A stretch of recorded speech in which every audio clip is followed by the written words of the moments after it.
Assalamualaikum warahmatullahi wabarakatuh.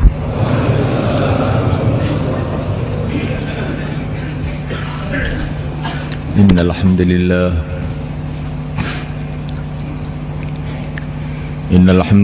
nasta'inuhu wa nastaghfiruhu wa nu'minu bihi wa natawakkalu alayhi wa na'udzu bihi min shururi anfusina min sayyiati a'malina. من يهدي الله فلا مضل له ومن يضلل فلا هادي له أشهد أن لا إله إلا الله وحده لا شريك له وأشهد أن سيدنا ومولانا حبيبنا محمدا عبده ورسوله اللهم صل وسلم وبارك عليه وعلى آله وأصحابه والتابعين لهم بإحسان إلى يوم الدين أما بعد فقد قال تعالى في كتابه الكريم إن الذين قالوا ربنا الله ثم استقاموا تتنزل عليهم الملائكة ألا تخافوا ولا تحزنوا وابشروا بالجنة التي كنتم توعدون نحن أولياؤكم في الحياة الدنيا وفي الآخرة ولكم فيها ما تشتهي أنفسكم ولكم فيها ما تدعون نزلا من غفور رحيم ومن أحسن قولا ممن دعا إلى الله وعمل صالحا وقال إنني من المسلمين ولا تستوي الحسنة ولا السيئة ادفع بالتي هي أحسن فإذا الذي بينك وبينه عداوة كأنه ولي حميم وما يلقاها إلا الذين صبروا وما يلقاها إلا ذو حظ عظيم.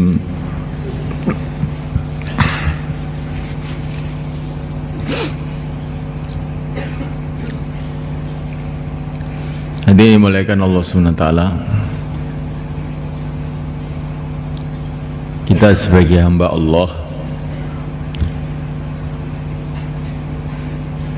kita ini miliknya Allah, diciptakan oleh Allah, miliknya Allah. Kita bukan milik istri kita, bukan milik bangsa kita, bukan milik masyarakat kita, bukan milik anak kita, bukan pula milik ayah kita dan ibu kita. Kita ini miliknya Allah, ciptaan Allah. Mulai dari pucuk kaki sampai pucuk rambut, kita ini milik Allah.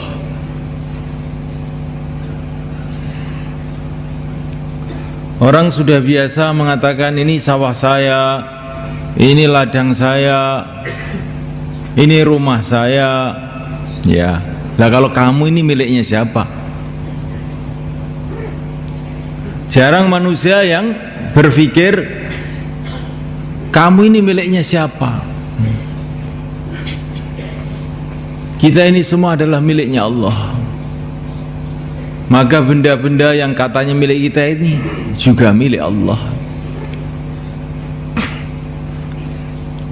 Maka sebagai hamba Allah, kita punya kewajiban untuk mengabdi kepada Allah, ibadah kepada Allah. Wa ma khalaqtul jinna wal insa illa liya'budun. Tidaklah aku ciptakan jin dan manusia kecuali tugasnya ini untuk ibadah.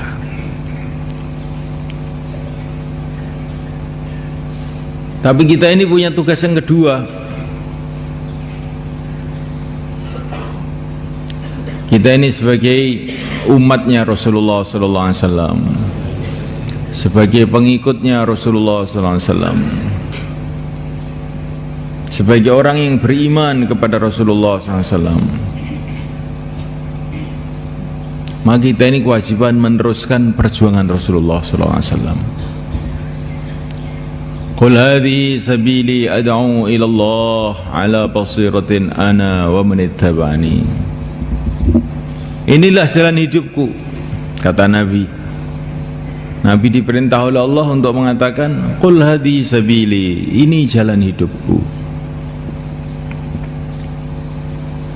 Maksudnya jalan hidupku ini bagaimana? Ya inilah pekerjaan yang akan saya amalkan terus menerus sampai mati. Ini jalan hidupku. Bukan hanya 4 bulan, 40 hari, 1 tahun, bukan. Ini mau saya kerjakan terus menerus siang dan malam sampai mati. Dan telah dibuktikan oleh Nabi. Inilah jalan hidupku. Jalan hidupku ini maknanya kata para ulama juga bisa dengan makna inilah pekerjaan utamaku, tugas utamaku. Apa itu tugas utama? Ad'u ilallah. Saya mengajak manusia kepada Allah. Mengajak manusia kepada Allah. Bukan mengajak manusia kepada manusia, bukan mengajak manusia ke satu bangsa, bukan mengajak manusia ke satu tempat, mengajak manusia kepada Allah. Mengajak manusia untuk taat kepada Allah.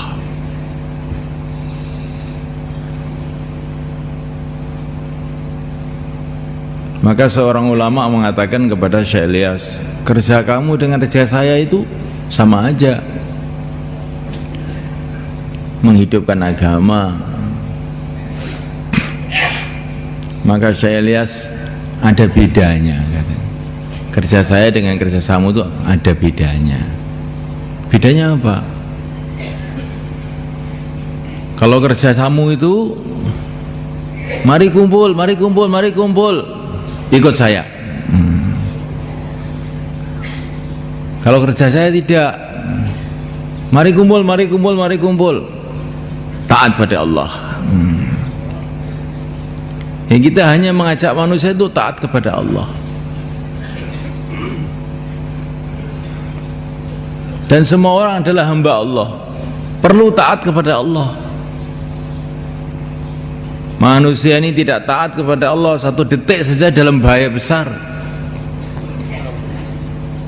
Karena manusia ini setiap detik berhajat kepada Allah. Kok sampai manusia ini tidak taat kepada Allah 1 detik saja itu sudah bahaya. Cuman manusia tidak menyadari. Dikira yang bahaya itu kemiskinan, dikira yang bahaya itu bom, dikira yang bahaya itu penyakit. Itu bahaya juga, tapi bahaya kecil. Bahaya yang terbesar itu bila manusia tidak taat kepada Allah sebetulnya.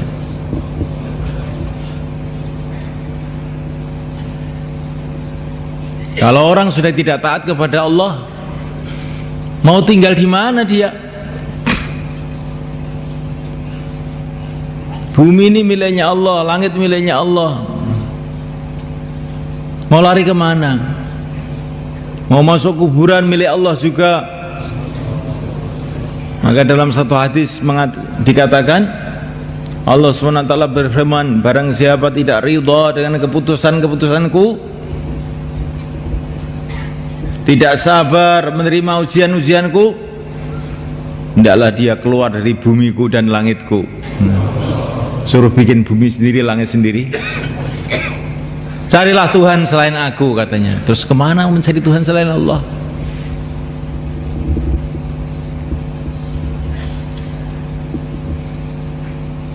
Perkara yang paling bahaya di dunia ini tidak taat kepada Allah itu.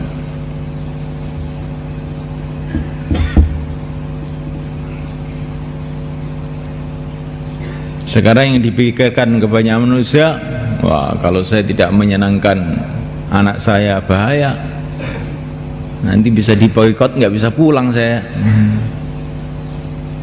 Anaknya komplotan dengan ibunya, akhirnya ayahnya nggak bisa pulang, Ya, ini kalau orang itu membuat marah anaknya atau suami istrinya. Kalau saya membuat marah masyarakat, wah, mau tempat di mana saya? Tapi tidak terpikirkan kalau saya membuat marah Allah, mau tempat di mana? Kalau tidak bisa pulang ke rumah, pulang ke tempat lain, masih banyak tempat. Kalau nggak bisa pulang ke Temboro, cari kampung-kampung yang lain, masih banyak. Tapi kalau orang itu bikin marah Allah, mau tempat di mana? Mau lari kemana? Maka ini bahaya besar. Orang bila tidak taat kepada Allah, dia akan menderita. Di dunia ini akan menderita. Pasti, walaupun dia jadi raja seperti Fir'aun, juga tetap akan menderita. Diceritakan dalam satu cerita, Fir'aun kalau tidur, wah, yang menjaganya ribuan pasukan. Bentengnya yang untuk tidur itu berlapis-lapis. Salah satu penjaganya itu singa-singa yang buas. Sehingga kalau mau ganggu Fir'aun ini, wah, diterkam sama si A. Tapi Allah datangkan penderitaan dari tempat yang dia tidak sangka-sangka. Setiap tidur mimpi. Nah, mimpi itu tentara mana yang bisa menahan mimpi? Singa mana yang bisa menahan mimpi? Allah datangkan kesusahan itu mudah saja. Dia mimpi perasaannya ada anak kecil bawa tongkat, pukul kepala dia. Maka dia terkejut, nggak bisa tidur. Panggil dukun-dukunnya dipanggil, tukang-tukangan ujumnya dipanggil. Saya kok mimpi begini? Ini Tuhan kok, katanya ngaku Tuhan kok tanya sama dukun, ya aneh. Manusia ini kalau sudah kadung sombong itu sudah luar biasa. Mau mimpi saja bingung, kok ngaku Tuhan. Sampai iblis saja heran sama Fir'aun ini.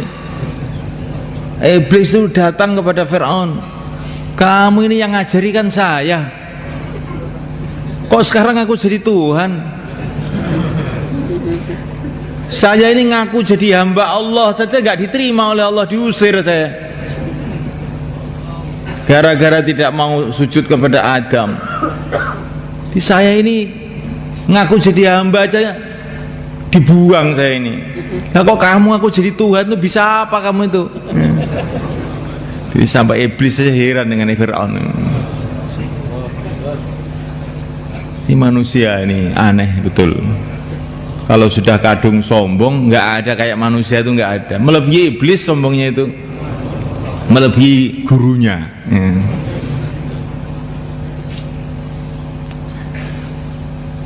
Jadi kalau orang tidak taat kepada Allah, tidak ada tempat lari. Tapi ini tidak disadari oleh manusia. Yang disadari itu bahayanya ini, bahaya itu, bahaya ini, bahaya itu. Bahayanya maksiat kepada Allah ini tidak pernah disadari oleh kebanyakan manusia.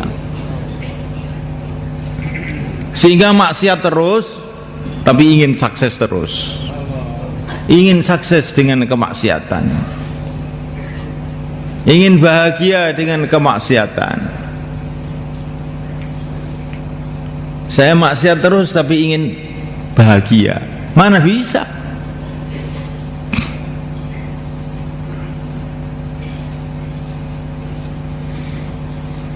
Hadirin dimuliakan Allah SWT.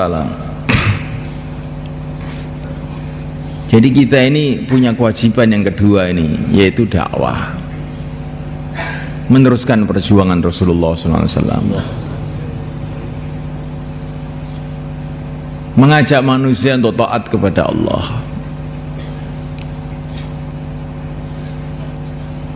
Orang ini kalau hatinya ada yakin kepada Allah, pasti dakwah kok. Kalau orang itu ada yakin ke negeri akhirat, pasti dakwah. Nggak bisa diam, itu nggak bisa. Seperti kita ini melihat orang mau ditabrak sepur, mau digilas mobil, kita nggak bisa diam, mesti kita akan berteriak, kamu nyikir. Seperti kita melihat orang buta mau masuk sumur, kita nggak bisa diam, mesti kita akan berteriak-teriak, sumur di depan kamu.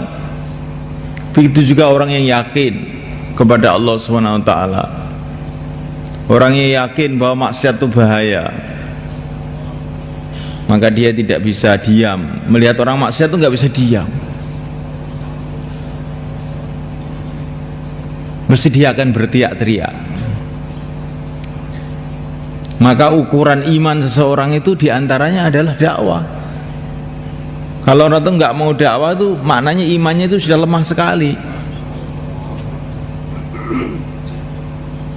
Bukan karena dia itu sudah imannya sudah tinggi terus diam aja. Oh tidak, dia kok diam aja melihat apa-apa.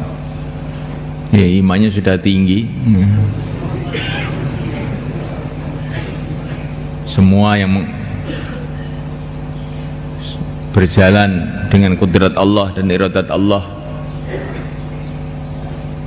maka tidak perlu dakwah, diam aja. Nah, ini pemahaman yang keliru. Tidak ada yang lebih tinggi imannya melebihi para nabi dan para rasul. Setelah mereka adalah para sahabat, setelah mereka adalah pejuang-pejuang setelah itu.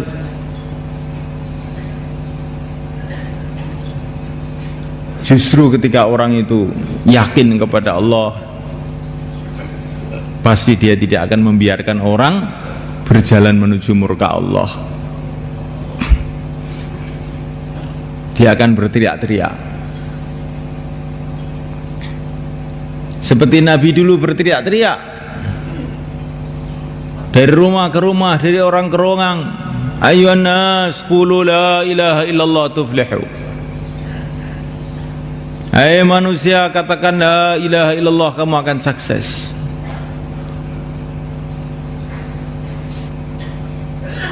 Tapi dakwah ini, dakwahnya para nabi itu pada awalnya memang seperti tidak cocok. Ini kita perhatikan betul, dakwahnya para nabi itu kayaknya itu tidak cocok dengan kenyataan itu. Katakanlah la ilaha illallah, kamu akan sukses. Maka Abu Bakar mengatakan la ilaha illallah, digebuki orang satu kampung. Katanya sukses kok malah digebuki orang satu kampung. Bilal datang mengucapkan la ilaha illallah, diseret-seret di padang pasir. Setiap orang yang mengucapkan la ilaha illallah, maka pasti akan dimusuhi, digebuki, diusir pada waktu itu. Tapi Nabi tidak merubah dakwahnya, terus saja begitu. Katakanlah la ilaha illallah, kamu akan sukses. Hari berganti hari, bulan berganti bulan, kata Nabi jadi kenyataan. Ketika seluruh orang Mekah masuk Islam, orang Madinah masuk Islam, Jazirah Arab masuk Islam,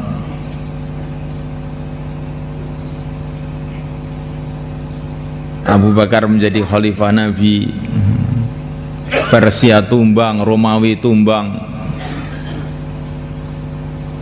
berbondong-bondong manusia seluruh dunia masuk Islam. Maka saat itu apa yang dikatakan Nabi di dunia saja sudah menjadi kenyataan.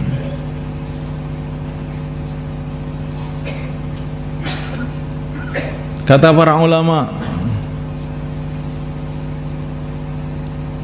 ada dua pengumuman.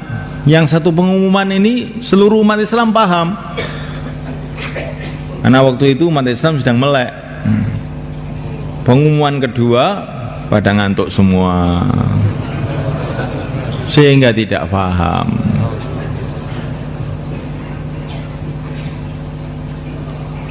Pengumuman pertama Yang mulia baginda Muhammad sallallahu alaihi wasallam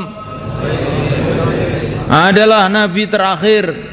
Tidak ada nabi lagi setelah beliau. Ini semua umat Islam paham. Ada orang Ahmadiyah ya buki aja. Semua orang Islam paham Nabi Muhammad nabi terakhir.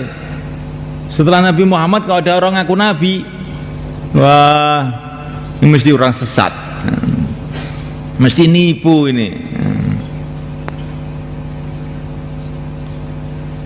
Ada pengumuman kedua, karena Nabi Muhammad adalah nabi terakhir, maka tugas Nabi Muhammad harus diteruskan oleh umatnya. Ya, pengumuman yang kedua ini pada ngantuk semua.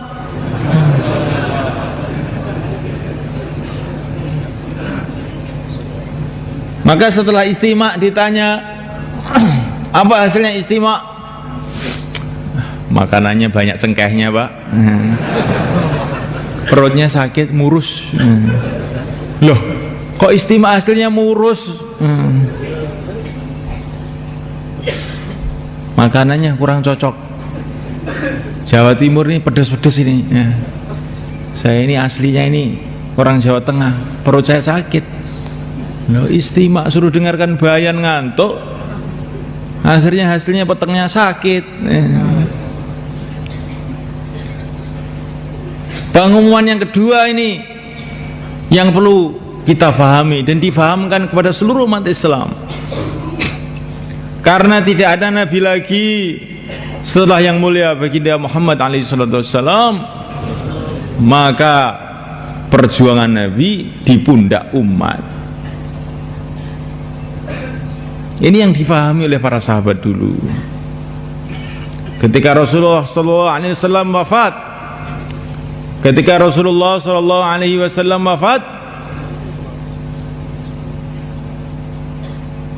maka para sahabat bangkit dipimpin oleh Sayyidina Abu Bakar As-Siddiq radhiyallahu ta'ala anhu dengan simbolnya yang masyhur, ayung qasuddin wa ana hayy, apakah agama akan dikurangi sedangkan saya masih hidup? Saya tidak terima agama dikurangi sedangkan saya masih hidup.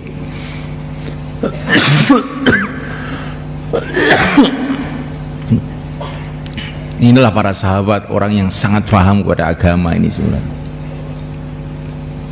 Ketika Rasulullah wafat, tidak ada yang punya pikiran Rasulullah sudah wafat, beliau nabi, beliau rasul, kita ini kan bukan nabi, bukan rasul. Sudah Rasulullah wafat, ya sudah, berhenti. Tidak ada sahabat yang punya pemahaman seperti itu. Rasulullah wafat, maka kita yang akan meneruskan. Tambah istiqomahnya di dalam agama dan dalam memperjuangkan agama. Ditanya oleh temannya, kamu sekarang kok tambah istiqomah setelah Rasulullah wafat? Maka dia mengatakan, akan saya tunjukkan kepada Allah bahwa saya ini taat kepada Rasulullah ketika Rasulullah hidup, dan taat kepada Rasulullah ketika Rasulullah sudah dipanggil oleh Allah. Taat kepada Allah, kepada Rasulullah ketika Rasulullah bersama saya, dan taat kepada Rasulullah ketika Rasulullah sudah dipanggil oleh Allah SWT. Rijalun sadaqu ma'ahadullah alaih, dan mereka telah menepati janjinya. Mereka meneruskan perjuangan Nabi ke ujung-ujung dunia. Sekarang di sini ada tamu dari Suriah. Di Suriah itu adalah dulunya itu bagian dari kerajaan Romawi. Kemudian pada masa Islam, di antaranya yang paling banyak berjasa dalam menaklukkan kerajaan Romawi ini adalah Sayyidina Khalid Ibn Walid radhiyallahu ta'ala anhu. Dan ini tamu ini, beliau ini salah satu cucunya Khalid bin Walid. Dan rumahnya itu dekat kuburnya Sayyidina Khalid bin Walid. Ini perlu kamu keluar 4 bulan bersama di mereka itu. Dari mana? Minta ceritanya itu. Kalau ceritanya Khalid dari cucunya Khalid, wah cocok ini. Ya.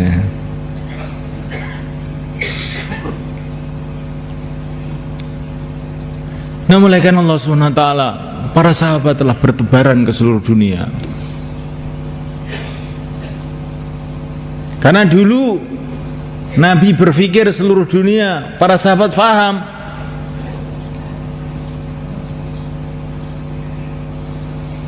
Maka sebagian sahabat ke Mesir, sebagian sahabat ke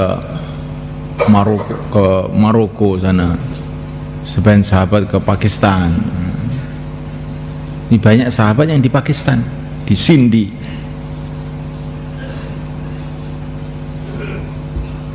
Itu dulunya Pakistan itu Hindu kayak orang Jawa. Datang orang-orang tabi'in. Ada sahabatnya juga yang dipimpin oleh Muhammad ibnu Qasim, orang Taif. Orang Taif yang dulu ketika didatangi Nabi melempari batu Nabi. Tapi cucunya ini ada yang namanya Muhammad ibnu Qasim, umurnya baru 17 tahun. Membawa Islam ini ke Pakistan. Coba kita renungi, anak umur 17 tahun sekarang mikir apa? Anak-anak kita ini umur 17 tahun, anak SMA, mikir apa kira? Yang dipikir apa?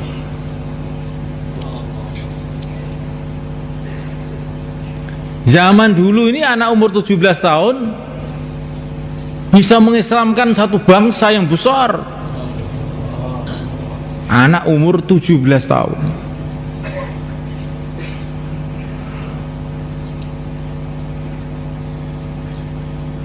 Jadi kalau anak-anak SMA itu waktu liburan dikeluarkan untuk dakwah, itu nanti manfaatnya besar. Jangan dikira yang bisa dakwah itu orang-orang tua yang sudah peyok-peyok begitu barulah ini layak untuk dakwah. Anak muda pun layak untuk dakwah. Sunan Ampel datang ke Jawa Timur, umurnya baru 19 tahun. Ini Islamkan orang Jawa semua ini.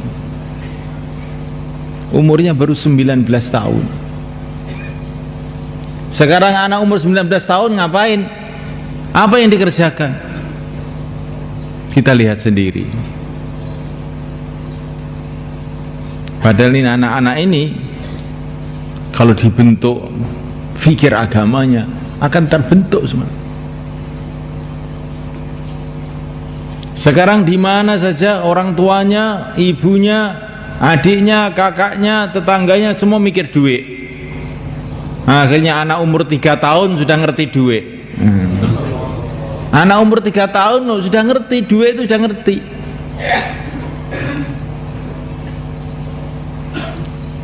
Zaman dulu karena suasana dakwah kuat, orang tuanya mikir dakwah, anaknya mikir dakwah, mikirkan agama, tetangga-tetangganya begitu juga, sehingga anak umur 17 tahun mengislamkan satu negara.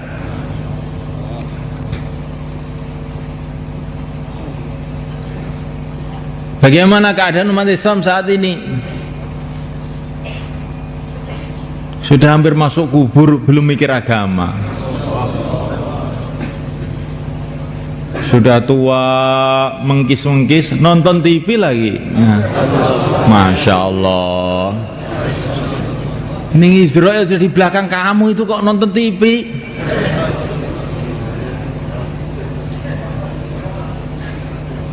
Bagaimana ini? Karena tidak ada suasana dakwah.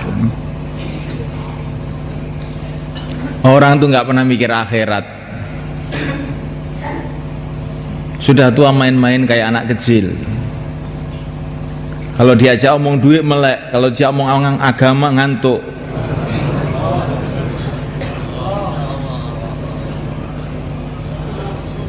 Mau di dunia terus. Israel sebentar lagi akan datang. Nah.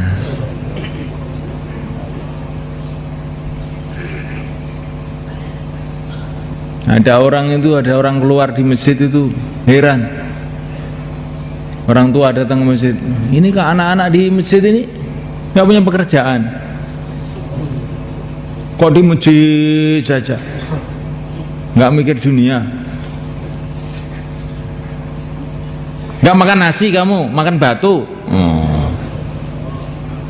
Maka orang-orang yang di masjid itu, lah kamu mikir dunia aja, nggak mau mati kamu. Kamu mau hidup selamanya, sudah mau mati kamu ini. Wah, akhirnya berantem di masjid. Jadi dakwah itu tidak boleh berantem, akhirnya nggak jadi dakwah.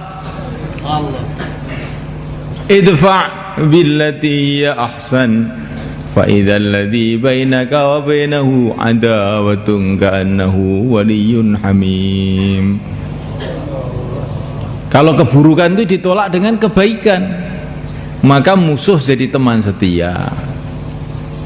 Kalau dikatakan ini orang dakwah nggak punya pekerjaan, di masjid aja banyak pak pekerjaan. Saya ini juga petani, punya pekerjaan. Ini polisi punya pekerjaan. Ini mahasiswa punya pekerjaan. Kita ini orang-orang sibuk pak. Tapi kita ini menyadari mau mati juga. Akhirnya kita ini duduk di masjid untuk memikirkan nih bagaimana ini. Kalau sibuknya itu mungkin sibuk kami dengan bapak. Ini bos ini. Bos tebu Temboro. Ini waktu panen tebu nih. Tapi saya pikir-pikir, kalau waktu panen tebu bukan berarti Israel cuti. Maka saya sempatkan juga keluar 40 hari waktu panen tebu. Bagaimana Pak kalau begitu? Akhirnya orang itu tidak marah. Jadi kalau ganti, kamu mau hidup terus? Jadinya marah orang. Kita ini bukan disuruh marah-marahan sama orang, disuruh kasih sayang kepada umat, bukan suruh marah-marahan. Nanti kalau sudah marah malah nggak ke masjid semua.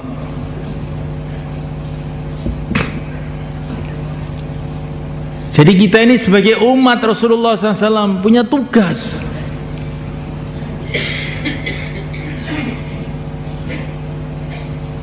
Saya ini pegawai negeri Pak, punya tugas. Saya ini sebagai ayah punya tugas.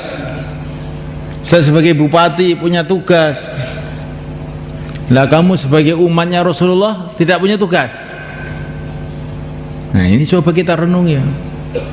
Kita tidak menafikan kamu seorang ayah punya tugas mikirkan anak-anaknya.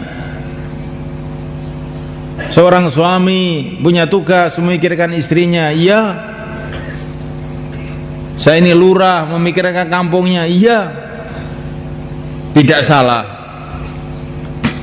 Kullukum ra'in wa kullukum mas'ulun an ra'iyati. Memang kamu punya tugas itu, punya tugas ini.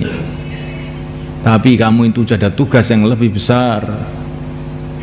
Sebagai hamba Allah kamu harus ibadah. Sebagai umat Rasulullah kamu harus meneruskan perjuangan Rasulullah.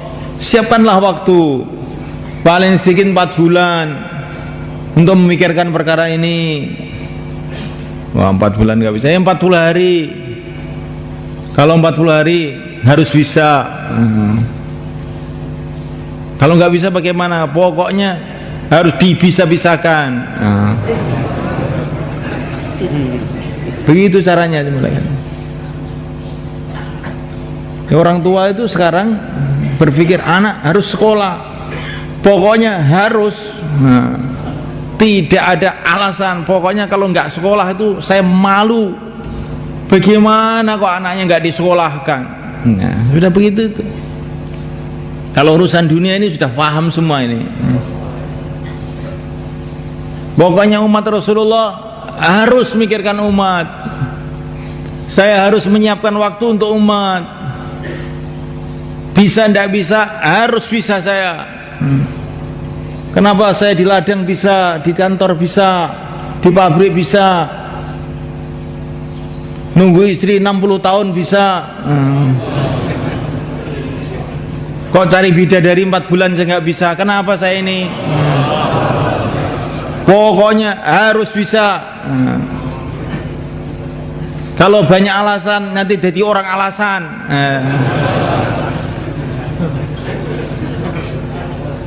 Bagaimana semalaikan? Alasan boleh saja, tapi tetap berangkat. Insyaallah semalaikan. Kamu alasan boleh saja, kamu orang alasan kok. Tapi tetap berangkat. Nah, insya Allah kalau begini baru usaha dakwah ini jalan. Usaha dakwah itu seperti mobil bosok, mobil mogok di tengah jalan itu Pak. Penampangnya berteriak-teriak, Pak sopir gimana kok mogok? Loh, pekerjaan saya ini kan nyopir. Kalau kamu mau jalan ya didorong turun, dorong sana. Loh, saya sudah bayar kok suruh dorong. Saya sudah bayar kok suruh dorong, bagaimana? Kernetnya itu suruh turun. Maka kernetnya pun nggak mau juga turun. Kernet ini bagian narik uang, bukan bagian dorong.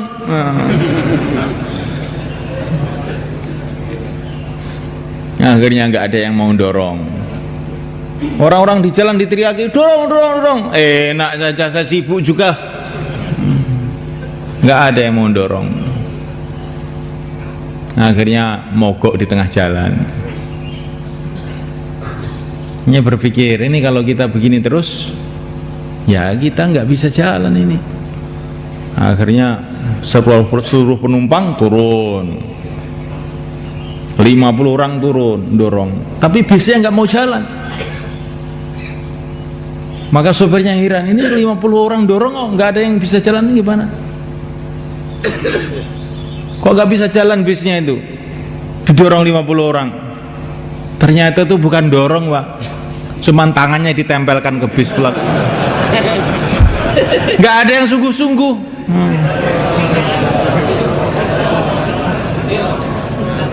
Ditempelkan tok, mana bisa jalan ya.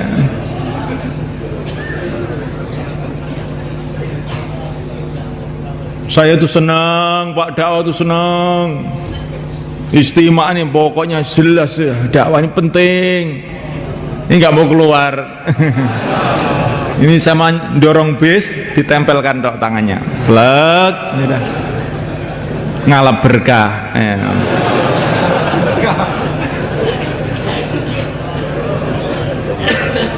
Bagaimana bisa jalan? Kalau urusan dunia sungguh-sungguh, petani sungguh-sungguh, pedagang sungguh-sungguh. Nggak ada pagi-pagi orang datang ke rumah, ini waktu mencangkul, ayo berangkat ke sawah semua, nanti kalau nggak panen bagaimana? Nggak perlu ada orang begitu, semua sudah berangkat semua. Kantor-kantor tidak perlu ada panggilan, ini waktu ke kantor, ayo masuk, ketinggalan nanti nggak dapat gaji, nggak ada. Sebelum jam masuk sudah datang semuanya. Giliran kerja yang besar, kerjanya Rasulullah SAW, berangkat belakangan. Saya lagi lemah Pak ini Pak. Nah, kalau ke sawah kok tidak pernah lemah.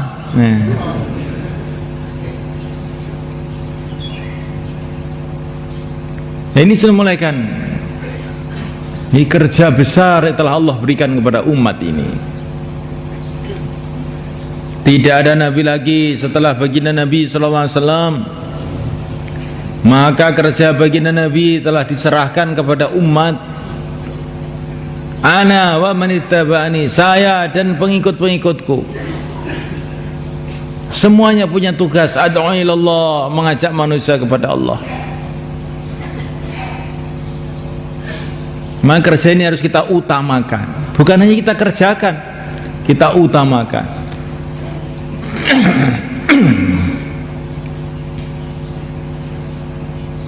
Kita lebihkan, kita pentingkan.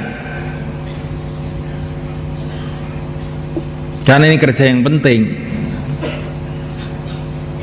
Para sahabat juga ada yang petani, orang-orang Madinah petani, orang-orang Mekah pedagang. Ada yang pejabat, ada yang rakyat. Ada tukang pijat. Nah, tukang bekam juga ada. Tukang pandai besi juga ada. Yang raja juga ada. Macam-macam sahabat, seperti manusia sekarang ini juga punya macam-macam kesibukan. Tapi kalau sudah datang panggilan untuk dakwah, ya khailallahi irgabi, hai pasukan-pasukan Allah, berangkatlah,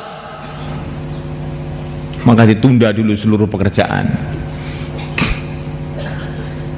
berangkat fisabilillah, insyaallah merasa kita.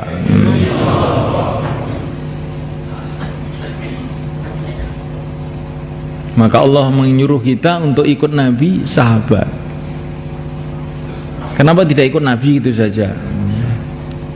Karena kalau ikut Nabi itu saja, mungkin banyak orang alasan, wah Nabi itu orang suci. Kalau berjalan aja dinaungi awan, keringatnya aja sudah wangi seperti kasturi.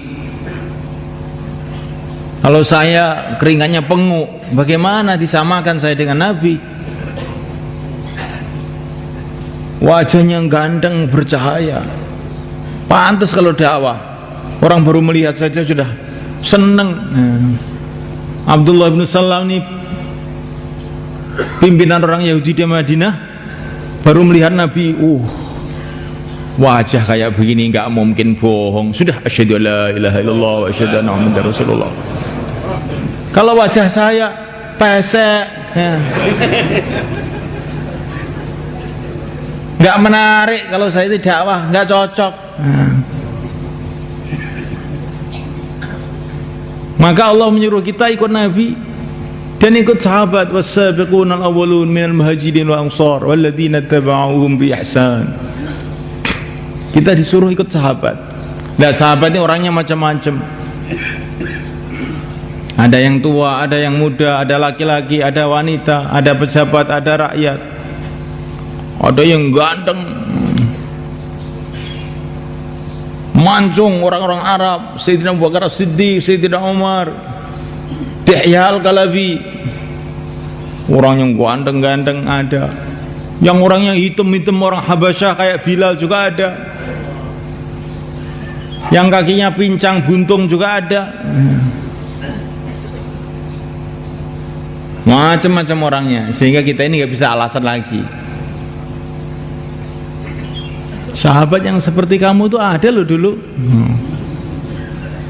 malah hitaman Bilal daripada kamu. Wajahnya tapi hatinya penuh nur. Kalau dia adzan asyhadu an la ilaha illallah, asyhadu anna muhammadar rasulullah, orang Madinah nangis semua, teringat Nabi. Masya Allah.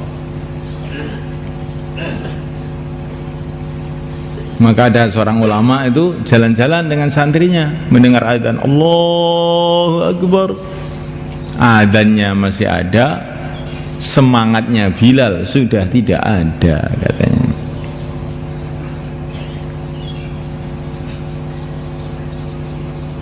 Makanya muadzin tuh keluarkan 4 bulan biar ada semangat Bilal.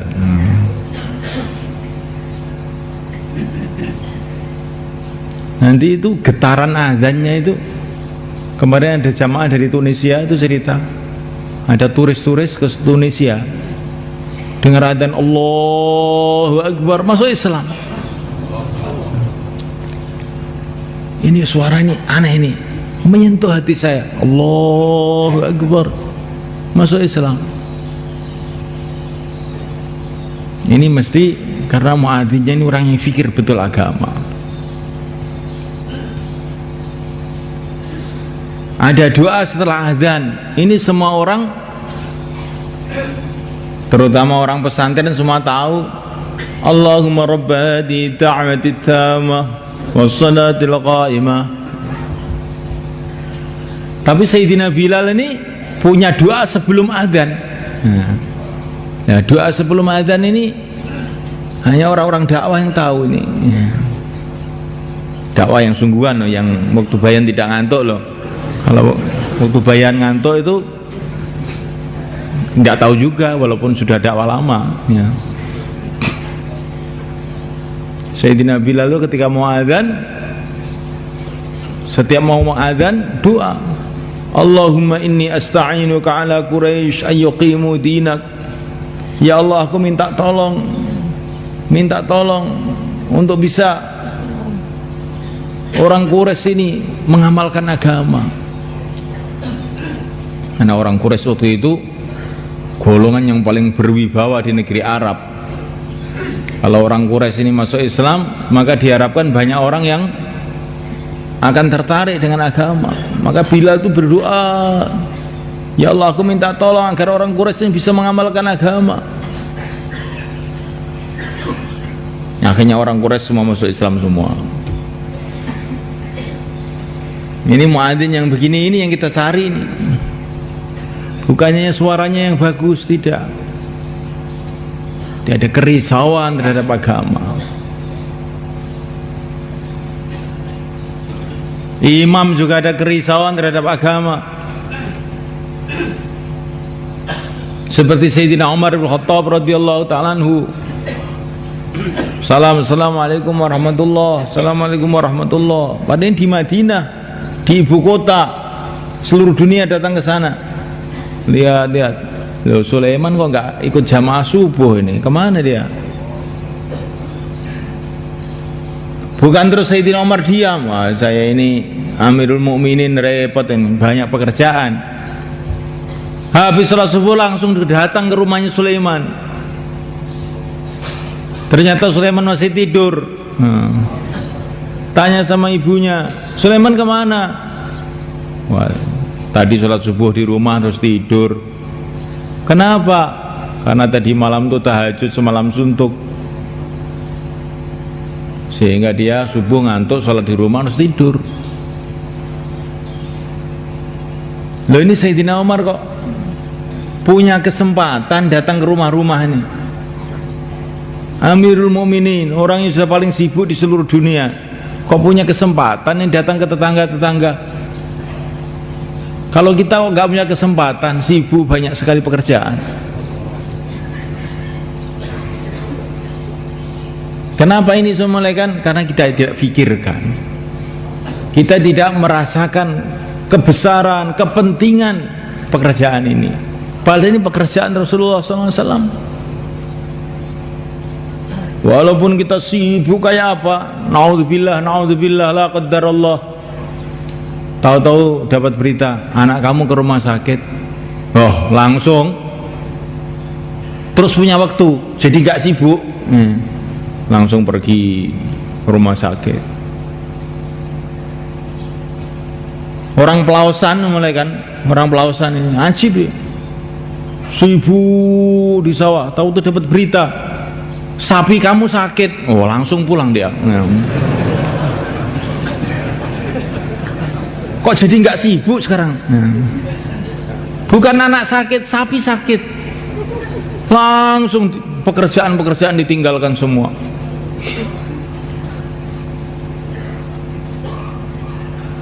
Masya Allah. Tapi kerja Rasulullah SAW memikirkan umat, saya masih sibuk, saya masih punya pekerjaan ini, pekerjaan itu. Maka kita tanamkan bahwa kerja dakwah ini, kerja mengajak orang, mengingatkan orang kepada agama ini kerja yang penting, sangat penting, mesti kita kasih waktu. Insya Allah kita niat semua kan. Dakwah ini pada hakikatnya yang pertama itu adalah untuk diri kita sendiri. Untuk menghancurkan kebatilan itu bukan dengan bom, bukan dengan senjata, dengan dakwah. Fir'aun itu jungkel karena dakwah. Wah, ini mau jungkelkan orang banyak berarti dakwah ini. Ya salah kamu sendiri. Coba kamu jalankan agama, nanti nggak jadi jungkel kamu nanti.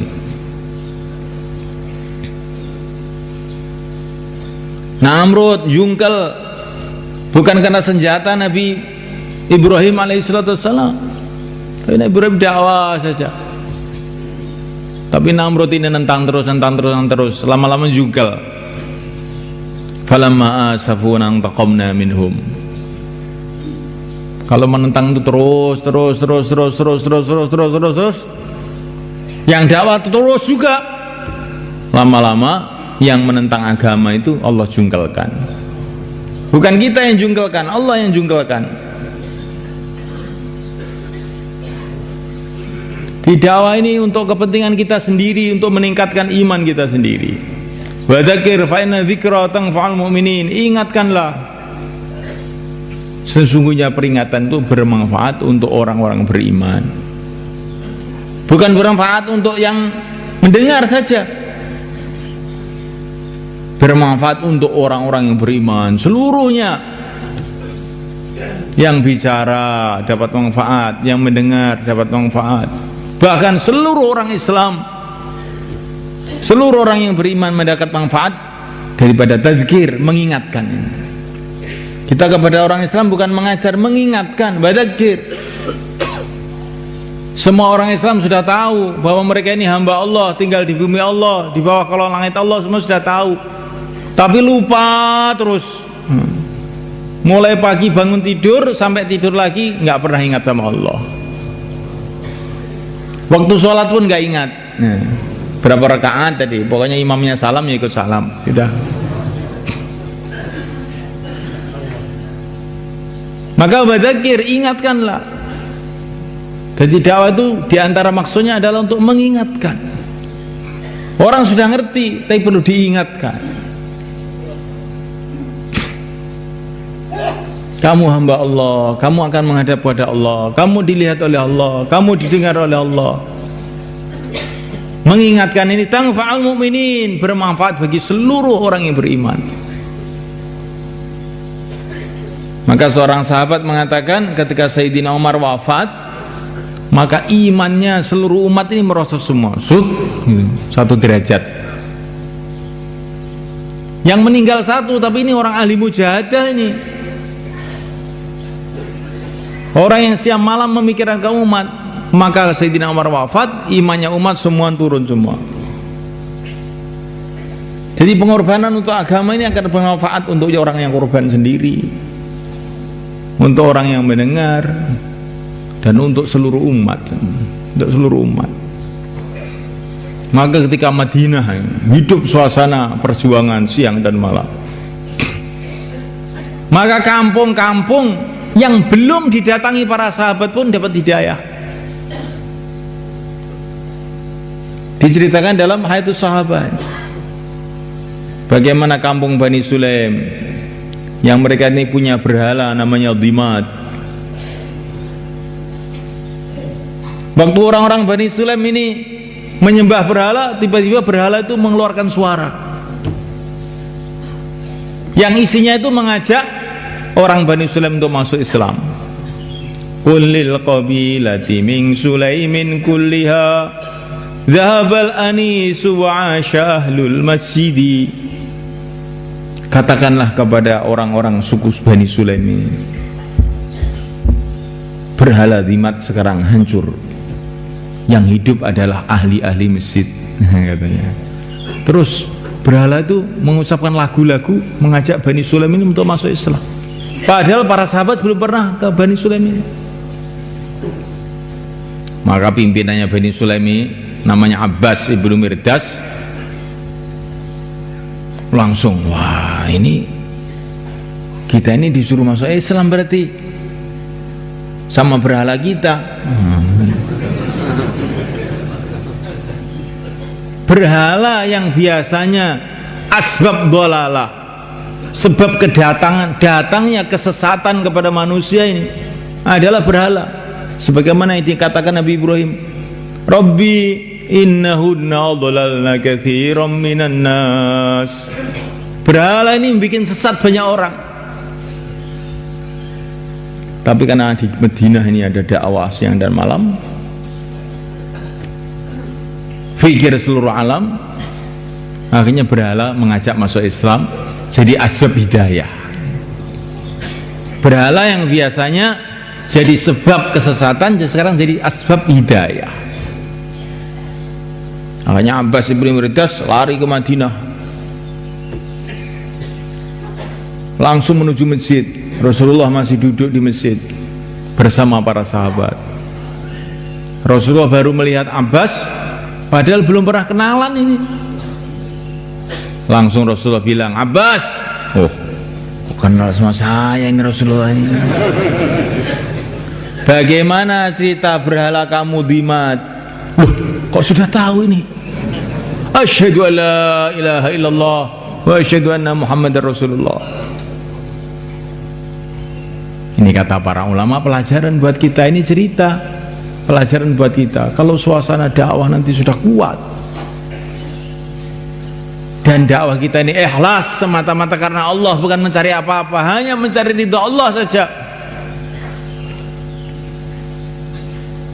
sehingga akhirnya dakwah kita diterima oleh Allah. Kita dakwah ini supaya dakwah kita diterima oleh Allah. Pikir kita jangan supaya diterima oleh orang, supaya diterima oleh Allah. Nabi dakwah, kemudian mengatakan Allahumma fashhad, Allahumma fashhad. Dakwah, kemudian beliau mengatakan, ya Allah, saksikanlah dakwah saya ini. Nah, kita begitu juga, kita dakwah. Kemudian, ya Allah, terimalah dakwah saya ini. Nanti kalau dakwah sudah diterima, pengorbanan kita diterima oleh Allah, tiba-tiba orang yang belum kita datangi pun tahu-tahu ke masjid. Orang yang belum kita datangi pun tahu-tahu masuk Islam. Ini kalau dakwah itu sudah diterima itu kayak begitu sebenarnya. Ini bukan main-main dakwah ini. Dakwah itu usaha kepada manusia zahirnya, tapi hakikatnya usaha kepada Allah, agar Allah itu menurunkan hidayah. Tertibnya begitu itu. Tertibnya itu kita harus dakwah, maka kemudian Allah turunkan hidayah. Tidak cukup hanya doa saja, tidak cukup. Ya Allah turunkan hidayah, ya Allah turunkan hidayah. Itu penting, mengharus, tapi tidak cukup doa saja. Seumpama ada orang cukup doa saja, itulah Rasulullah SAW. Dan dia ini Sayyidul Anbiya wal Mursalin. Dia ini adalah orang yang suci, orang yang maksum, pimpinan dari seluruh nabi. Maka beliau cukup duduk di rumah, doa sudah cukup. Tapi tidak nyatanya, Rasulullah tidak hanya doa saja. Rasulullah datang ke rumah-rumah, datang ke kampung-kampung,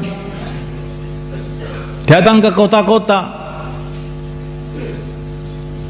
Maka tidak cukup hanya doa saja. Memang dunia itu tertibnya begitu itu.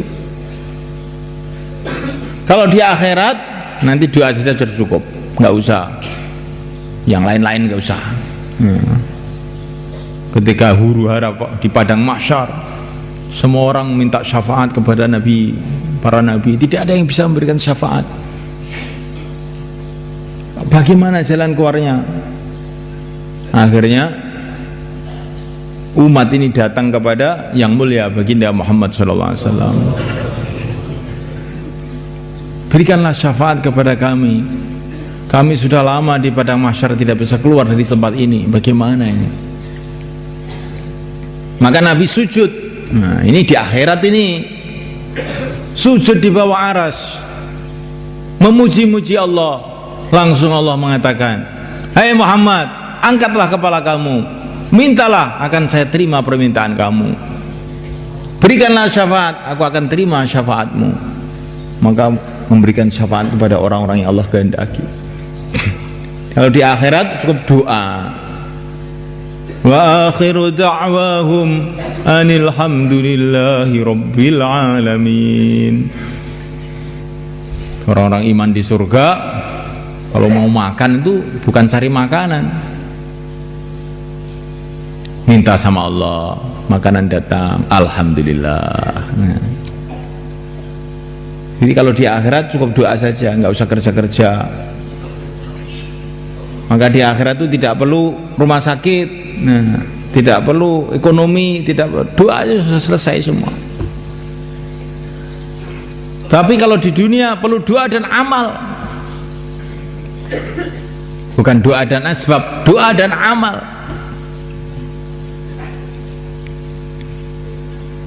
Baru datang pertolongan Allah kepada manusia. Insyaallah kita niat semula kan. Di dakwah ini untuk kepentingan saya sendiri. Kalau orang itu merasa dakwah itu kepentingan orang lain, kadang-kadang itu repot. Kalau kita ini disuruh kerja di sawahnya orang lain, paling kuatnya 3 hari, 4 hari, setelah itu wah sudah capek saya. Tapi kalau di sawah sendiri 60 tahun pun istiqomah. Ada orang Temboro itu umurnya sampai 90 tahun masih ke sawah aja, istiqomah. Karena sawahnya sendiri. Kalau sawahnya sendiri bisa istiqomah. Ini dakwah itu untuk kepentingan saya sendiri, untuk meningkatkan iman saya pertama, untuk membangun akhirat saya sendiri, untuk supaya nanti saya di akhirat itu dekat dengan Rasulullah SAW. Karena meneruskan perjuangan Rasulullah SAW. Kalau merasa dakwah ini kepentingan saya, nah orang itu mudah untuk dakwah itu. Dakwah itu kepentingan saya, walaupun kelihatannya itu bicara dengan orang lain. Seperti pegawai PLN, tempatnya orang biasa didatangi, tempatnya kiai didatangi, tempatnya orang sakit didatangi, orang sudah sekarat pun pegawai PLN datang juga nagih uang di situ. Ini orang sakit, tidak peduli orang sakit. Ini saya ini kan petugas untuk cari makan, nggak peduli orang sakit, nggak peduli orang sehat.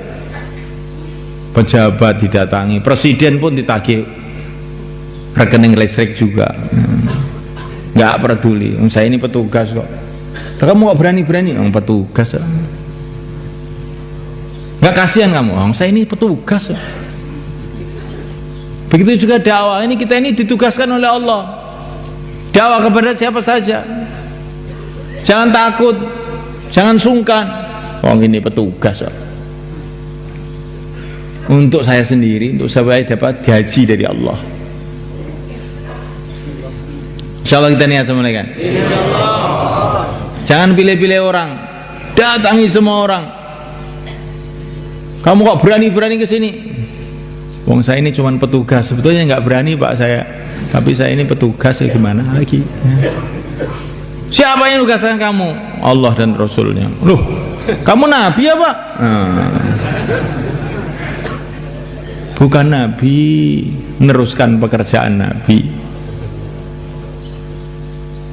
Insyaallah kita niat. Dakwah itu untuk kepentingan saya sendiri.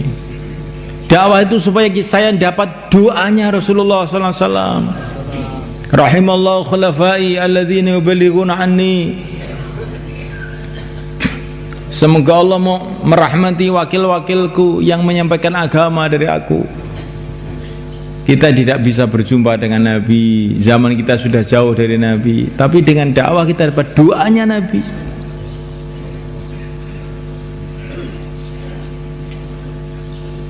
Dengan dakwah kita dapat doanya Nabi, walaupun kita rumahnya jauh dari Madinah, zamannya jauh dari Nabi. Kita dakwah doanya Nabi. Nggak ada doa yang lebih tinggi melebihi doanya Rasulullah SAW. Dan dengan dakwah ini kita ini akan diteruskan amalannya oleh orang-orang lain, sehingga kita ini sejuk di kubur kita. Rasulullah wafat, warisannya apa? Beliau tidak mewariskan harta benda, tapi warisannya para sahabat itu 120.000 sahabat, itulah warisannya. Kita mau mati, apa warisannya? Yang kita wariskan kepada anak cucu kita, apa warisannya?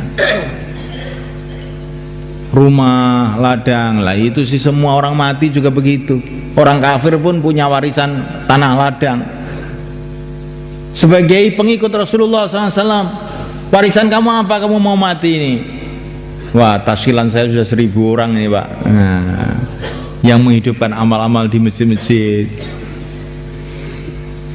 Kalau tahsil kamu sudah banyak, sudahlah mati aja, nggak apa-apa.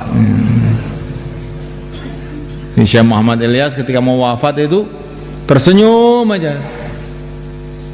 Ditanya oleh para ulama yang dekat dengan beliau, kok tersenyum saja? Iya. Orang itu biasanya mati meninggalkan satu istri, beberapa anak. Itulah warisannya. Tapi kalau saya mati meninggalkan beribu-ribu orang meneruskan kerja saya, maka saya mati nggak apa-apa. Yang teruskan amal saya sudah banyak. Kita ini mau mati apa enggak Pak? Ya. Bagaimana kita mati tapi amalan-amalan kita diteruskan oleh teman-teman kita, oleh anak kita, oleh cucu-cucu kita, sehingga kita di kubur kita ini sejuk, dapat kiriman dari seluruh dunia.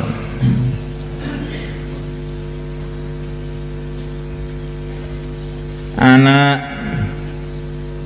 yang tiap hari kita pikirkan itu paling ngantar kita ke kuburan sebentar, baca yasin sebentar, terus pulang. Setelah itu udah lupa.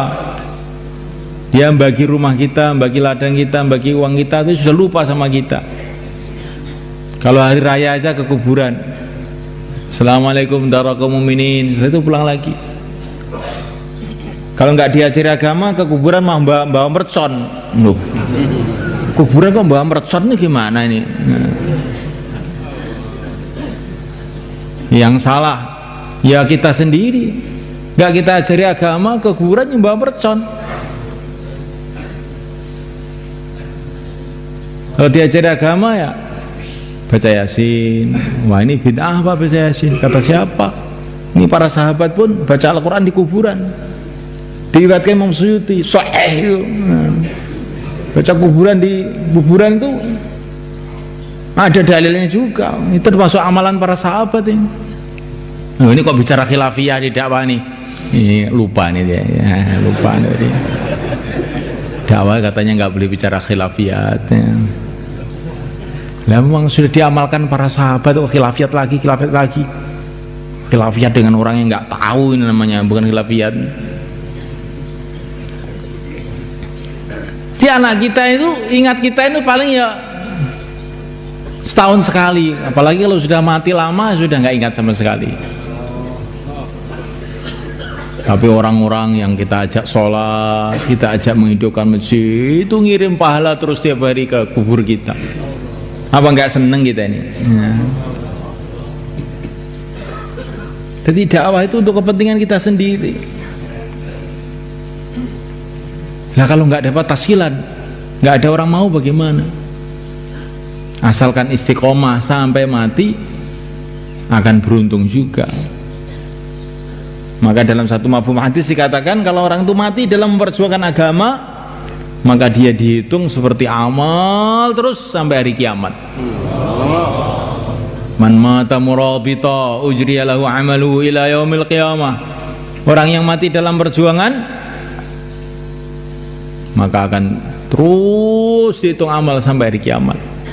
Mati dalam perjuangan, Pak. Jangan puas dengan sudah 4 bulan, 40 hari. Mati dalam perjuangan, mati dalam dakwah. Insyaallah kita niat semula kan. Wa aminal fattan, dan dia dikubur tidak akan ditanya fattan, penguji kubur, yaitu mungkar dan nakir. Mungkar dan nakir itu sudah malu. Mau nanya itu, nah ini biarkan aja. Ini di dunia dulu sudah ditanya terus, keluar belum, keluar belum, keluar belum. Dikubur jangan ditanya lagi, sudah biar tidur aja. Ngerti-ngerti sudah kiamat, dimasukkan ke surga. Moga-moga termasuk kita. Wa aminal fattan, malaikat tidak tanya lagi dikubur.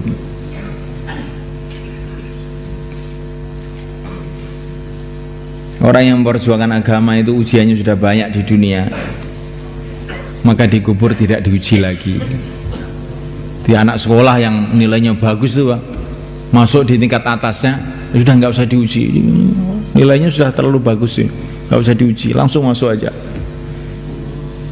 Ya begitu juga kalau kita ini di dunia itu mau susah payah untuk agama, mau ditanya sudah 4 bulan belum, jangan marah ditanya itu. Ini kok saya ditanya-tanya, sudah habis sama manusia. Sudah habis manusia, kok tanya saya ini. Kamu sendiri. Tapi kalau kita ini ditanya, ya sabar, senyum. Saya itu gembira kamu tanya sama saya, sudah keluar 4 bulan atau belum, itu gembira. Kalau saya punya anak itu saya kawinkan dengan anak saya tuh. Semua orang memikirkan dunia saya, tapi nggak ada orang yang memikirkan akhirat saya. Kamu memikirkan negara saya, kamu teman saya dunia akhirat. Kopi keluar, teh keluar, orangnya keluar juga. Jangan kopi keluar, teh keluar, orangnya nggak mau keluar.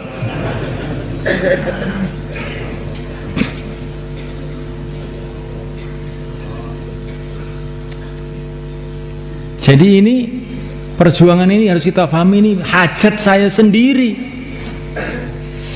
bukan hajatnya orang lain.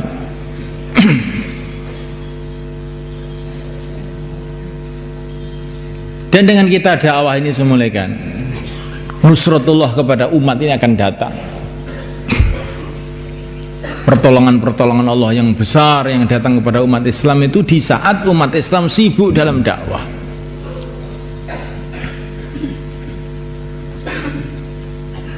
Kapan pertolongan Allah datang kepada Nabi Nuh alaihissalam? Ketika Nabi Nuh, inni da'autu qaumi laila wa nahara, siang malam dakwah. Waktu itulah datang pertolongan Allah pada Nabi Nuh, waktu sebelum Muharram, sehingga orang kafir seluruh dunia habis, tinggal orang beriman saja. Kapan datang pertolongan Allah kepada umat Islam pada zaman Nabi Musa? Ketika dakwah dihidupkan siang dan malam, maka datang pertolongan Allah kepada umat Islam. Kapan datang pertolongan Allah pada zaman yang mulia baginda Muhammad SAW? Ketika sibuk dakwah siang dan malam. Dan terus begitu. Kapan pertolongan Allah datang pada umat Islam di Jawa ini? Zaman Wali Songo. Nah, itulah pertolongan Islam, zaman keemasan umat Islam di Jawa. Ketika umat Islam dakwah siang dan malam. Bukan ketika umat Islam pandai komputer, bukan ketika umat Islam semua punya HP, bukan. Bukan ketika semua umat Islam punya mobil, bukan. Pertolongan Allah itu datang ketika umat Islam sibuk dalam dakwah. Ini sudah fakta sejarah yang Allah ceritakan dalam Al-Quran mulai awal sampai akhir. Pertolongan Allah datang ketika umat sibuk dalam dakwah. Kemudian Allah berfirman, sunnatallah allati qad khalat min qabl wa lan tajida li sunnatillahi tabdila wa lan tajida li sunnatillahi tahwila. Ini sudah tertib Allah di dunia ini dan sekali-kali tidak akan berubah. Nah, Walang tajid li sunnatillahi tabdila, tidak akan berubah. Apa itu sunnatullah? Ini istilah sunnatullah itu orang memberikan macam-macam tafsir, tapi sunnatullah yang disebut dalam Quran itu maksudnya kalau dakwah itu dikerjakan siang dan malam sungguh-sungguh, datang pertolongan Allah. Itulah sunnatullah yang diceritakan dalam Quran. Dan Allah sudah berjanji tidak akan berubah ini. Maka jangan mimpi umat Islam ini akan ada kemajuan tanpa dakwah. Dapat pertolongan Allah tanpa dakwah, itu ngipi dari setan aja. Nah, terlalu banyak tidur nggak pakai cara sunnah, ngelindur. Umat Islam maju kalau punya Apollo 11, punya Challenger, punya ini, punya pabrik, punya ini. Ini adalah ngimpi dari syaitan. Dia harus tahu itu. Ini ngimpi itu dari syaitan atau ngimpi itu memang ilham dari Allah. Itu harus tahu caranya. Tanya sama para ulama. Saya kok mimpi tadi malam itu perasaan saya punya pabrik. Emang kamu mikir pabrik terus? Punya sawah 1000 hektar. Oh, emang kamu pikirannya begitu. Itu namanya bukan mimpi, ipen-ipenen. Nah, karena terlalu mikir sawah akhirnya jadi masuk dalam mimpinya. Mimpi yang tidak cocok dengan syariat itu namanya ipen-ipenen. Walang tajid li sunnatillahi tabdila, sekali-kali tidak akan berubah itu sunnatullah. Kalau umat sibuk dalam dakwah akan datang pertolongan Allah. Quran mulai awal sampai akhir ceritanya begitu sama.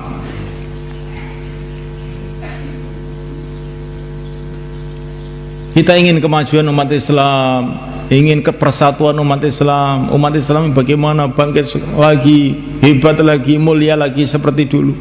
Inilah caranya. Hidupkan kerja dakwah dengan sungguh-sungguh, datang pertolongan Allah. Dan kebatilan-kebatilan akan dihancurkan oleh Allah. Allah yang menghancurkan.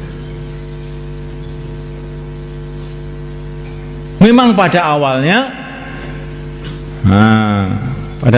ini dakwah dikerjakan kelihatannya kebatilan itu malah merajalela. Ketika Nabi Musa dakwah itu awal-awalnya itu kebatilan itu kelihatannya malah tambah banyak, sehingga kaumnya itu mengeluh, udzina min qabli an ta'tiyana wa min ba'di ma ji'tana.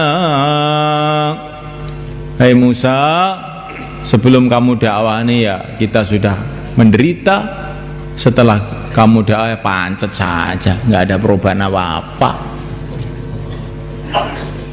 Fir'aun tambah ngamuk setelah kamu dakwah ini. Gak ono gunane. Cara bahasane wong Surabaya ngoten niku wae. Dakwah gak ono gunane, tambah nemen.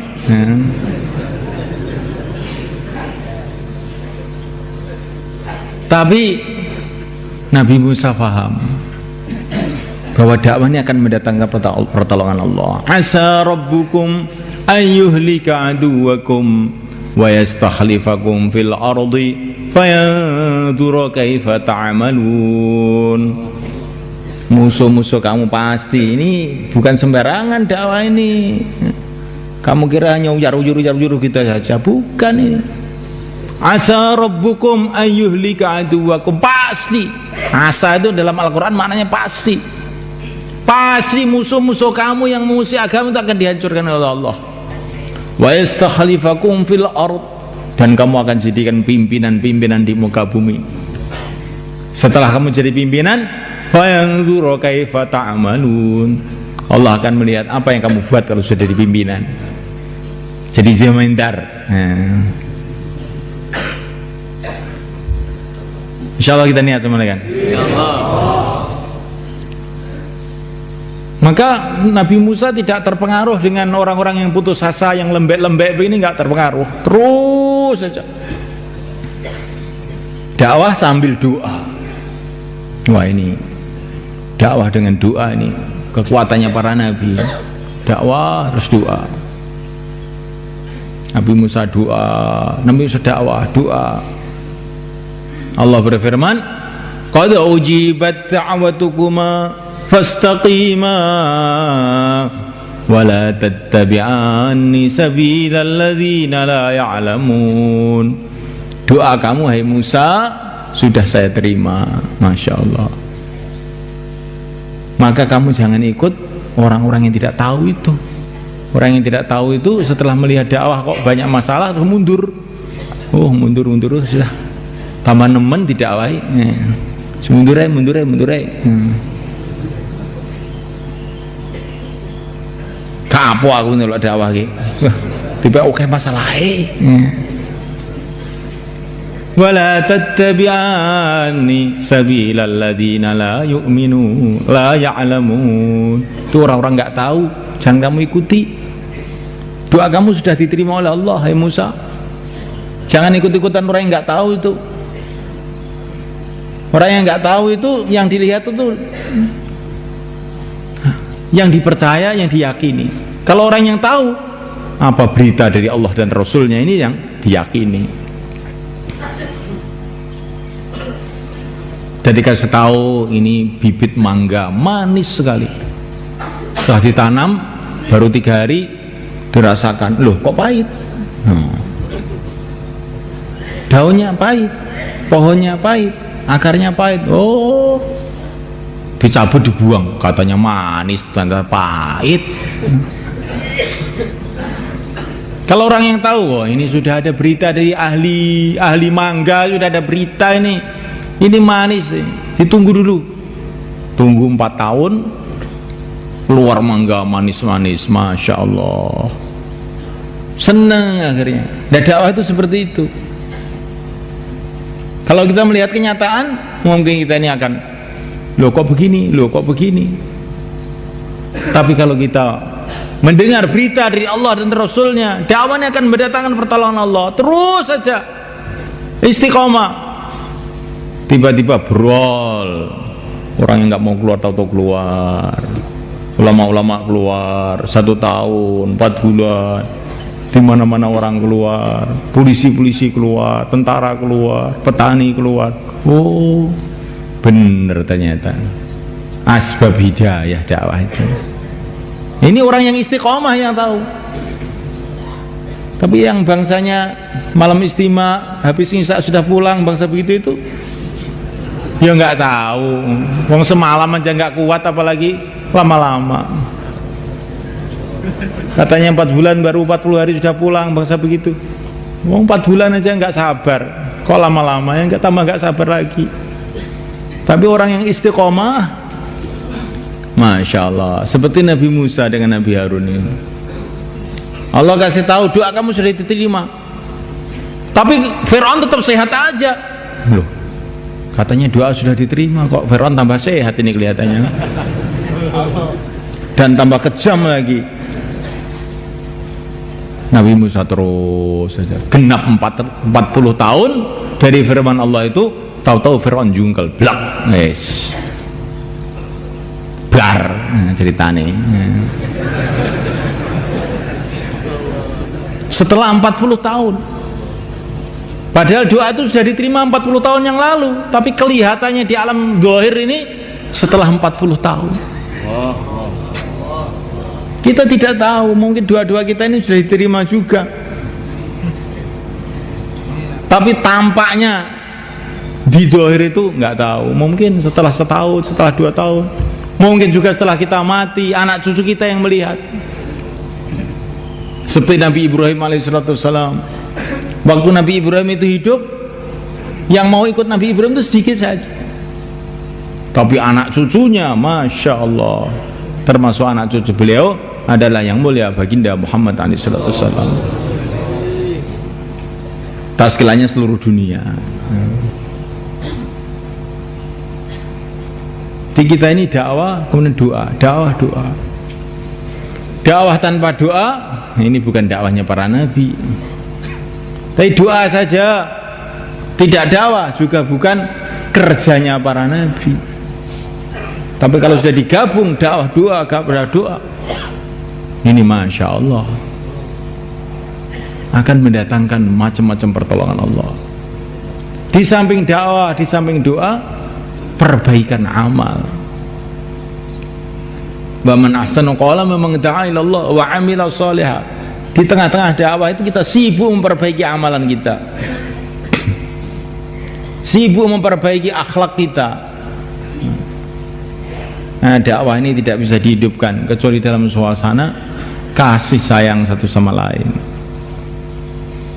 Ketika Rasul sampai di Madinah, beliau mengatakan, ini agama tidak bisa hidup kecuali dengan kedermawanan. Jadi orang yang pelit-pelit mau menghidupkan agama sulit. Orang yang dermawan, untuk dunia saya keluarkan banyak, untuk agama saya perlu keluarkan juga. Orang yang begini ini yang bisa menghidupkan agama. Jadi dakwah, doa, dan perbaikan amal. Insyaallah kita niat sama mereka. Akhlaknya diperbaiki. Apakah ada akhlak-akhlak saya ini yang membuat orang itu lari dari agama? Memang saya sudah pakai sorban, pakai jubah, tapi akhlak saya ini baik apa tidak?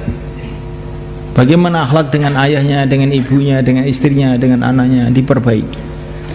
Karena orang yang akhlaknya buruk, doanya nggak bisa naik ke langit. Saya sudah doa kok nggak turun-turun pertolongan Allah. Barangkali akhlaknya buruk, suka nyakiti hati orang, gunjing orang, meremehkan orang Islam.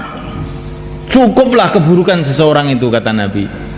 Cukup keburukan seseorang itu kalau dia meremehkan satu orang Islam.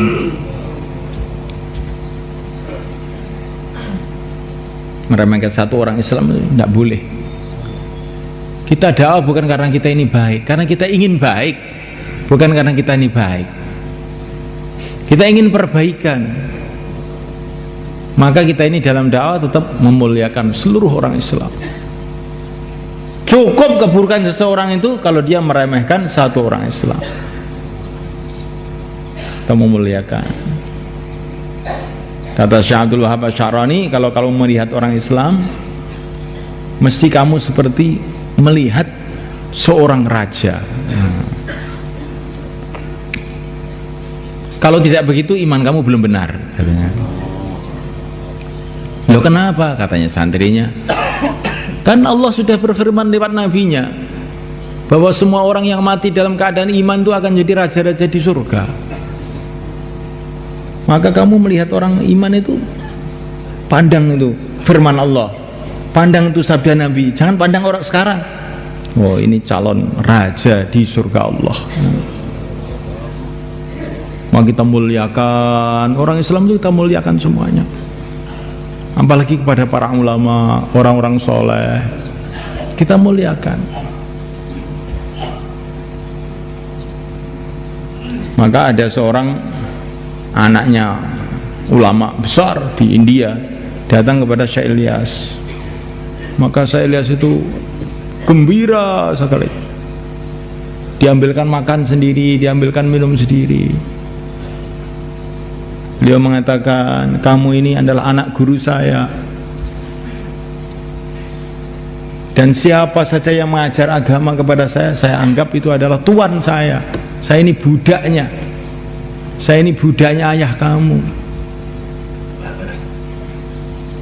Maka sebagai budak, saya akan memberikan hadiah kepada tuannya, dan hadiah ini adalah perkara yang paling mahal yang saya miliki. Saya ingin hadiahkan kepada tuan, karena saya ini budaknya ayah tuan. Apa itu? Apa itu? Katanya anaknya ulama tadi, apa yang akan kamu berikan pada saya? Saya ini punya barang yang mahal sekali, tidak ada yang lebih mahal dari itu. Itulah kerja dakwahnya Rasulullah SAW. Mau saya hadiahkan kepada Tuhan. Nah. Oh, bagus. Jadi begitu kalau pada ulama itu. Jangan ulama nggak mau dakwah ini gimana ini? Ini namanya meremehkan orang Islam biasa aja sudah dosa. Meremehkan ulama, dosanya tambah akeh. Pada para ulama kita harus memuliakan. Karena ini perintah Allah memuliakan ulama itu. Jangan kita lihat ulama itu begini, ulama itu. Pokoknya itu perintah Allah memuliakan ulama. Maka saya muliakan ulama itu, sudah titik. Walaupun dia itu begini-begini urusan dia, urusan saya itu keturunan Allah. Saya ini petugas PLN. Pokoknya siapa saja ya saya datangi. Insya Allah kita niat semelekan. Jadi dakwah dalam suasana ikram, memuliakan umat Islam, dakwah memperbaiki amal, memperbaiki akhlak. Kemudian malam hari kita doa menangis pada Allah. Nah insya Allah dakwah kita akan makbul. Kalau dakwah itu makbul, kan jadi asbab hidayah untuk orang-orang yang Allah kehendaki, dan asbab kehancuran untuk orang-orang yang mengusir agama. Jangan kita berpikiran materialis, katanya Pak Cacap tadi malam, bahwa kekuatan umat Islam itu dengan senjata, dengan bom, dengan itu orang materialis. Kekuatan umat Islam dalam dakwah. Kenapa? Kalau umat Islam ini dakwah, posisinya umat Islam ini berubah. Dia bukan sebagai manusia biasa lagi. Dia ini sebagai petugas-petugasnya Allah, menyampaikan agama Allah. Sebagai penerus-penerusnya Rasulullah. Maka nanti kalau umat Islam ini disakiti, ya Allah akan marah. Karena ini petugas-petugas. Tapi kalau tidak mau dakwah, tidak mau meneruskan perjuangan Rasulullah, itu petugas nafsunya masing-masing. Dia buki dibiarin aja nanti. Dalam penderitaan dibiarin aja. Wong kamu petugasnya nafsunya masing-masing.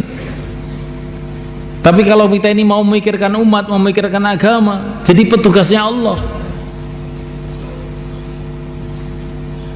Jadi penerusnya Rasulullah. Maka pertolongan Allah akan datang kepada kita. Maka ketika zaman Sayyidina Umar mengirim pasukan ke Iran. Waktu itu Iran belum Islam. Maka pasukannya itu kirim surat kepada Sayyidina Umar. Ini pasukan umat Islam sedikit sekali, sedangkan musuhnya banyak sekali. Minta bantuan supaya dikirim tambahan. Maka Sayyidina Umar mintalah bantuan kepada Allah, katanya jawabnya, supaya kamu menang rikesnya itu. Kamu dakwai dulu mereka, supaya kamu ini posisinya bukan sebagai pasukan, tapi kamu ini sebagai petugas-petugasnya Allah, menyampaikan pesan-pesan Allah kepada mereka. Kalau mereka menentang, akhirnya mereka ini bukan menentang kamu. Kamu tuh cuma menyampaikan. Mereka itu menentang Allah, nanti dihancurkan sama Allah.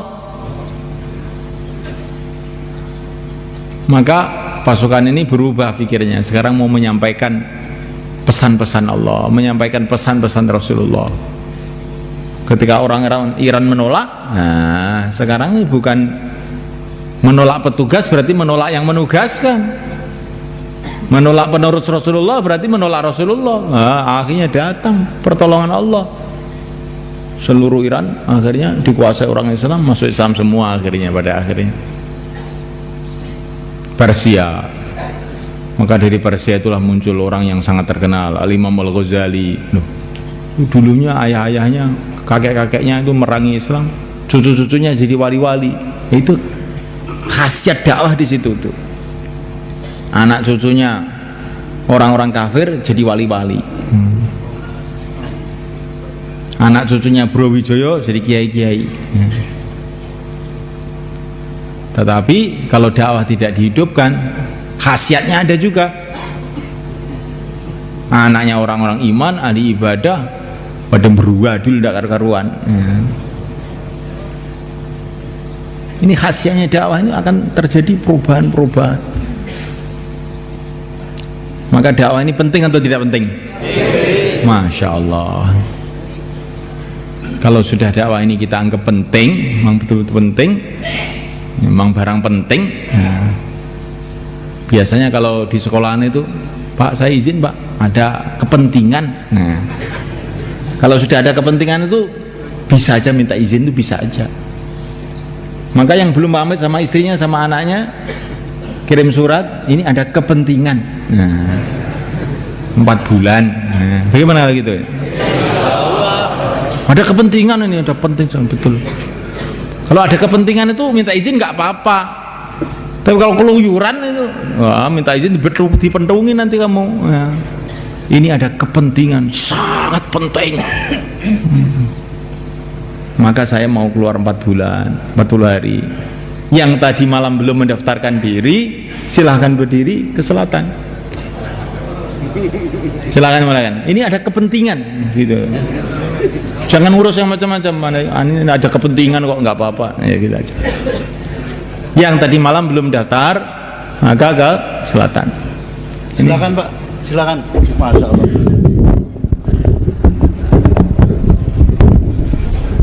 Silakan Pak, tadi malam yang belum mencatatkan nama ataupun belum daftar untuk menuju ke tim taskil sebelah selatan.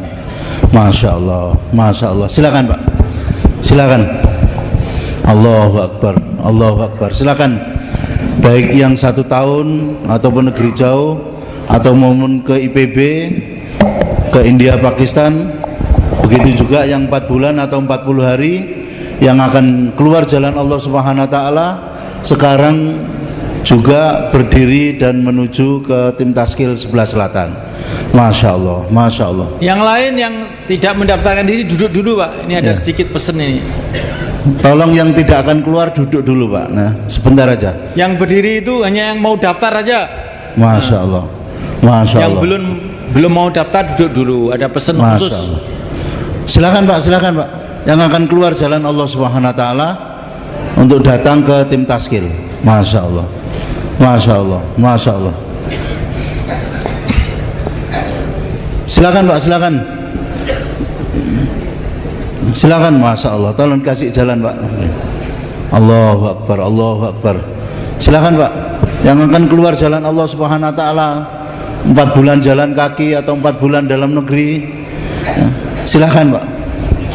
Di Jawa Timur masih banyak desa-desa yang belum dimasuki jamaah. Nah, maka kita gunakan diri kita untuk bagaimana datang ke desa-desa itu.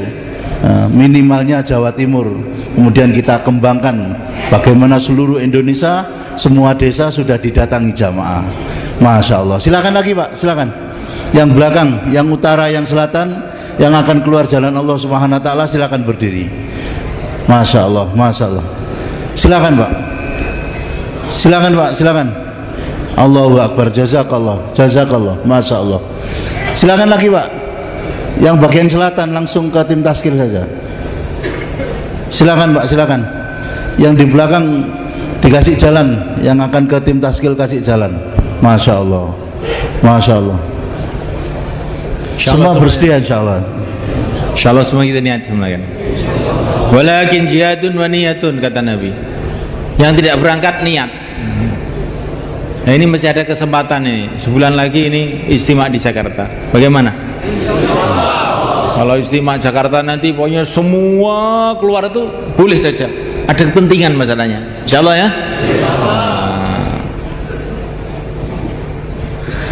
Kemudian mulai kan nanti ada pemberangkatan jamaah kira-kira jam 9. Maka semua yang keluar dan yang tidak keluar ini ikut pemberangkatan.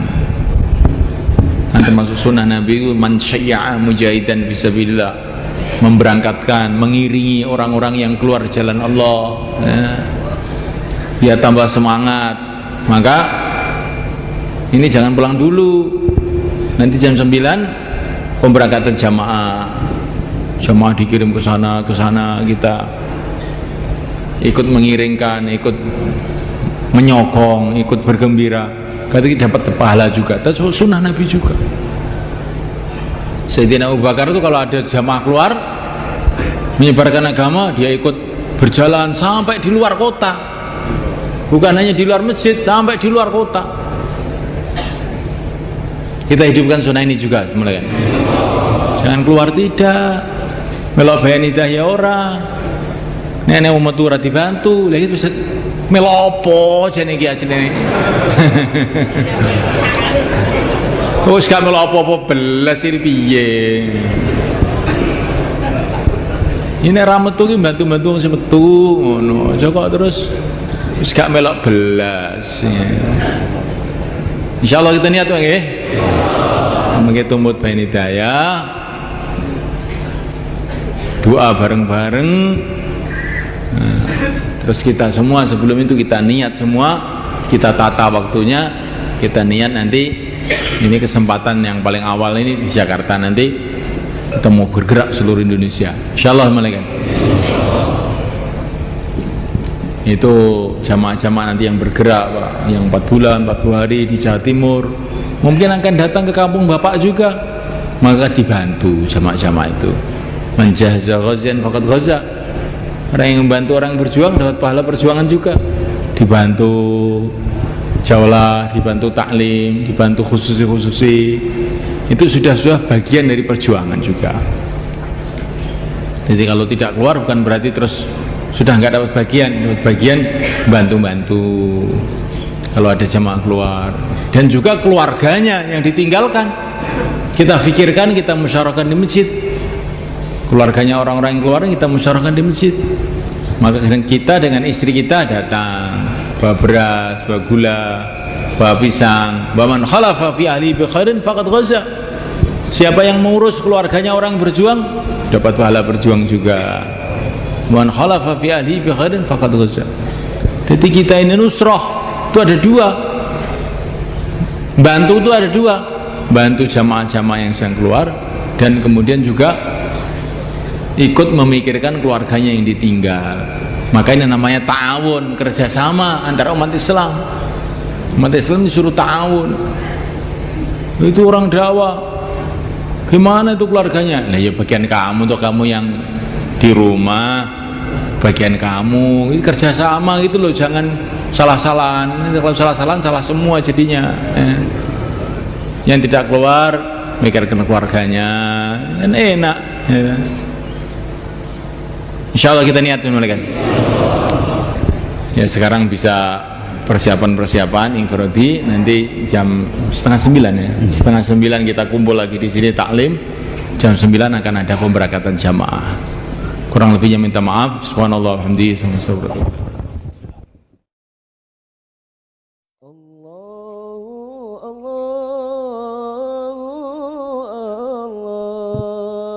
Ya Sayyidi ya Habib